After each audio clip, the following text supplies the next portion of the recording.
While Donald Trump wages a trade war against Canada, something is happening beneath the political noise that neither Ottawa nor Washington wants to fully admit.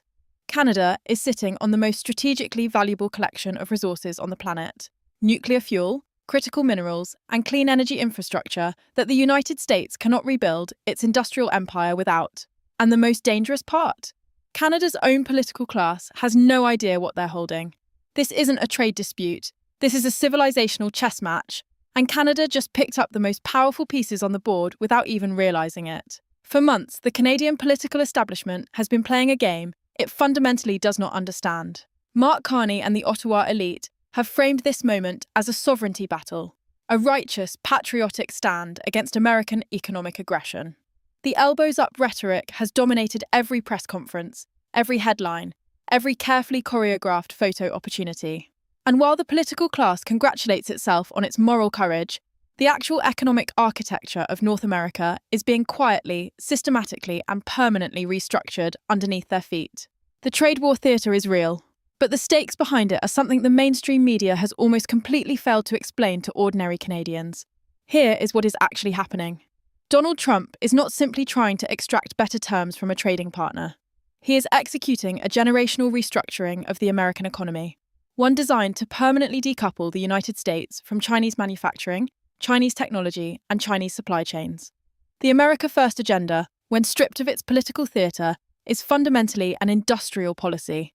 It is a bet that the United States can rebuild its manufacturing base, reshore its supply chains, and power a new generation of artificial intelligence infrastructure, advanced defense systems, and high-tech production, all within North American borders. That project requires three things above everything else: reliable energy, nuclear fuel, and critical minerals.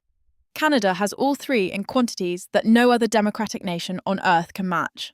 While the mainstream media obsesses over a 63% drop in American bourbon exports due to Canadian liquor bans and treats it as a victory worth celebrating, the actual economic conversation happening behind closed doors in Washington is about something entirely different. Trump's inner circle, the people who actually design policy, are staring at maps of Saskatchewan uranium deposits, Ontario nuclear infrastructure, and Northern Ontario cobalt fields, with a level of intensity that Ottawa's political class hasn't even begun to recognise.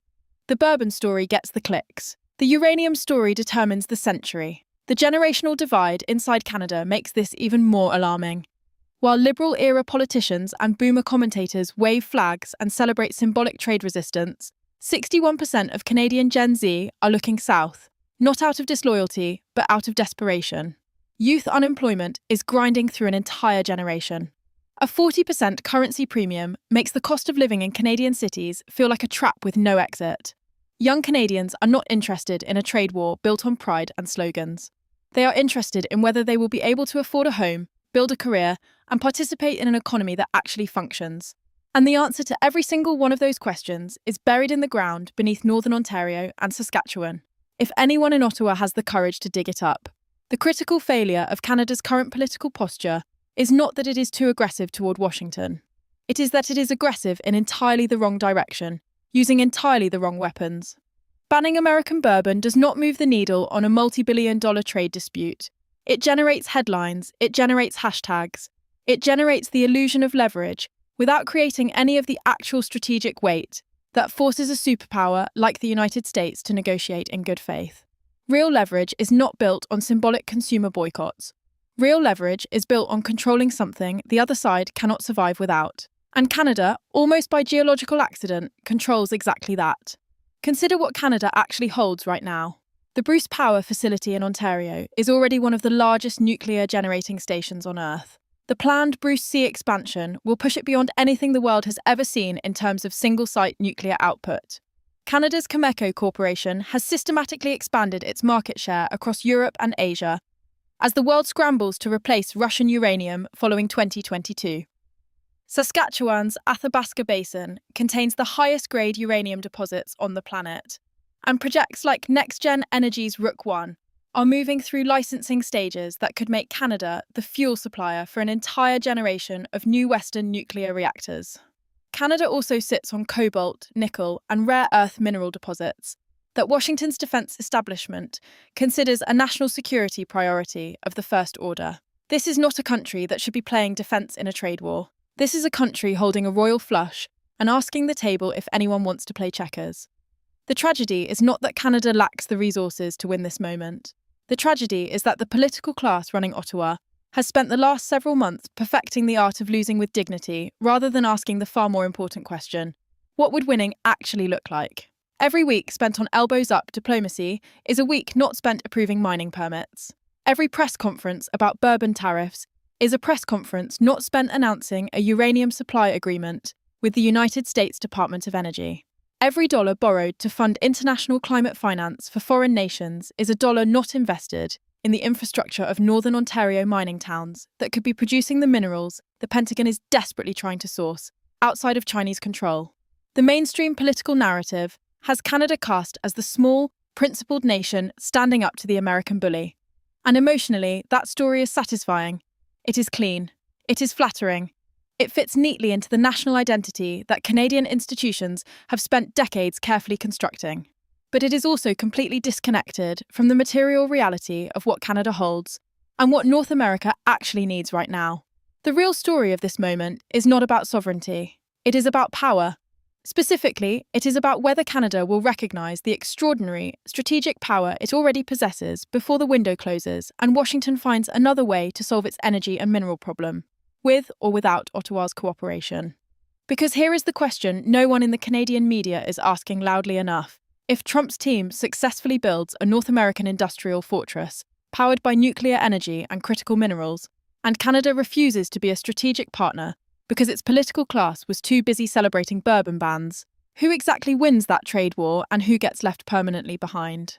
Beneath the noise of political bickering and symbolic trade battles, Ontario is quietly executing the most consequential energy decision in Canadian history. The Bruce C nuclear expansion is not a modest infrastructure upgrade. It is a civilizational bet. When completed, the Bruce Power Site in Tiverton, Ontario, will hold the title of the largest nuclear generating facility on the planet. Not in Canada, not in North America, but on Earth. And almost nobody outside of a small circle of energy analysts and conservative policy thinkers is treating it with the seriousness it deserves. Here is why this matters beyond Canadian borders. As Trump's America First industrial revival accelerates, the single biggest bottleneck threatening its success is not labour, not capital, and not political will. It is energy. Powering a new generation of AI data centres, reshored semiconductor fabrication plants, advanced defence manufacturing facilities, and Midwest industrial revival requires staggering quantities of reliable, carbon-free baseload power.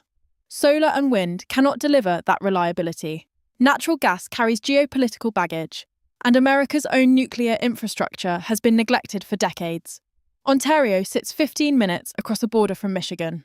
Bruce C is not just a Canadian power plant. It is the power plant the American industrial revival did not know it was waiting for. This creates a form of leverage that no tariff can neutralise and no trade war can dissolve.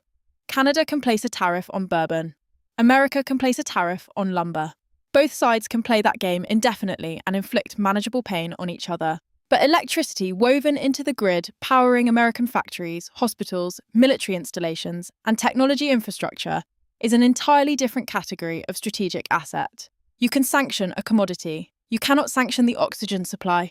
By deeply integrating Canadian nuclear output with American industrial demand, Canada transforms itself from a trading partner that Washington can pressure into an energy partner that Washington cannot afford to alienate. The uranium dimension makes this position even more unassailable. Cameco, headquartered in Saskatoon, has spent the last 3 years systematically capturing market share across Europe, South Korea, and the United States, as the global energy establishment scrambles to replace Russian uranium with supply from stable, democratic nations. Uranium exports to the European Union rose nearly 32% in 2023 alone. South Korean imports jumped 22%. American demand is accelerating as the US nuclear industry prepares for its largest expansion in 40 years. And sitting beneath the Athabasca Basin in Saskatchewan are the highest-grade uranium ore deposits ever discovered on Earth, deposits that NextGen Energy's Rook I project is positioning to bring into full production precisely when global demand peaks. When the head of the International Energy Agency made the journey to Ottawa, the message he delivered was not a polite diplomatic courtesy call. It was an urgent warning dressed in formal language. Accelerate or lose the opportunity of a century. The world is reorganizing its entire energy supply chain around nuclear power, and Canada holds the fuel. The question is whether Ottawa's political leadership can shift its attention from trade war theatre long enough to realise that the most powerful negotiating position in North America is not a boycott of American alcohol. It is a signed uranium supply agreement sitting on Donald Trump's desk. The Conservatives understand this. The language coming from Pierre Poilievre's movement is not about cutting off oil pipelines as a hollow emotional threat. It is about converting Canadian resource dominance into hard, durable, negotiating leverage. The kind that reshapes relationships permanently rather than generating a week of favourable headlines. Imagine Canada walking into Washington with a single, unified offer. Guaranteed uranium supply for American reactors, baseload nuclear power for Michigan and Ohio's industrial corridor, and critical mineral supply chains that eliminate Pentagon dependence on Beijing, in exchange for full auto tariff exemption and a formal seat at the North American defense and industrial planning table. That is a deal structured in the language Donald Trump actually speaks. Hard assets, mutual interest, undeniable math. The tragedy unfolding in real time is that this hand exists, it is fully playable, and Ottawa is currently using it to pour another round of symbolic bourbon down the drain. So if Canada holds the uranium, controls the nuclear infrastructure, and sits on the minerals that Washington's defence establishment is losing sleep over, why is the most powerful resource nation on the continent still negotiating like a country that has nothing to offer? The most painful irony in Canada's current economic crisis is that the solution has never required a genius. It has never required a complex financial model, an Ivy League economist, or a globally connected central banker with deep ties to the World Economic Forum. The answer is sitting 15 minutes and down a dirt road in northern Ontario, locked behind an 18-year permitting timeline and a political class more interested in protecting its Beijing relationships than building the most strategically valuable supply chain on the planet. Washington is currently operating in a state of controlled panic over China's 99.5% stranglehold on heavy rare earth processing, the refined materials that sit inside every American fighter jet, every cruise missile guidance system, every advanced wood semiconductor, and every electric vehicle motor rolling off a domestic production line. Trump's inner circle is not casually concerned about this. They are treating it as a national security emergency of the first order. And yet here sits Canada, hosting the continent's only cobalt sulfate refinery at Electra, while simultaneously forcing it to import raw materials from the Democratic Republic of Congo. Because companies like Nord Precious Metals, located literally 15 minutes away in Cobalt, Ontario, are trapped in a regulatory purgatory that makes no economic, strategic, or logical sense whatsoever. These companies possess the technology to produce silver, cobalt, and nickel on Canadian soil right now. The ore is there, the processing capability is there. The American demand is not just there, it is desperate and growing by the quarter. The only thing standing between Canada and becoming the primary critical mineral supplier for the most powerful military-industrial complex in human history is a permitting system so broken, so slow, and so disconnected from geopolitical reality that it functions as a self-inflicted embargo. Canada is literally sitting on the cure for Western dependence on Chinese supply chains and choosing, through bureaucratic inertia and political cowardice, to stay sick. The economic scale of what is being wasted in real time is almost incomprehensible when laid out plainly.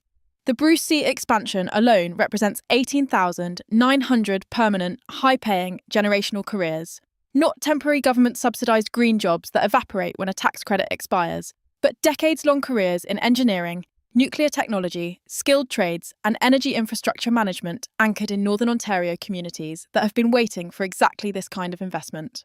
Combined with a fully activated uranium sector and an accelerated critical minerals approval process, independent economic analysis points toward a $230 billion injection into the national economy across the next 80 years.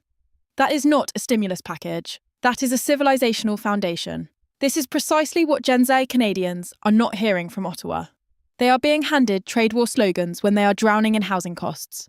They are being offered sovereignty lectures when they are sending resumes across the American border because the Canadian economy cannot absorb them.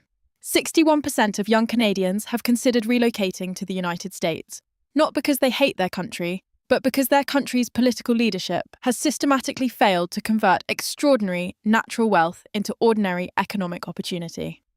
The resources exist to give this generation a fighting chance. The political will to unlock them does not yet exist in Ottawa. The path forward is not complicated. It does not require ideological revolution or economic reinvention. It requires 3 executable decisions made with urgency.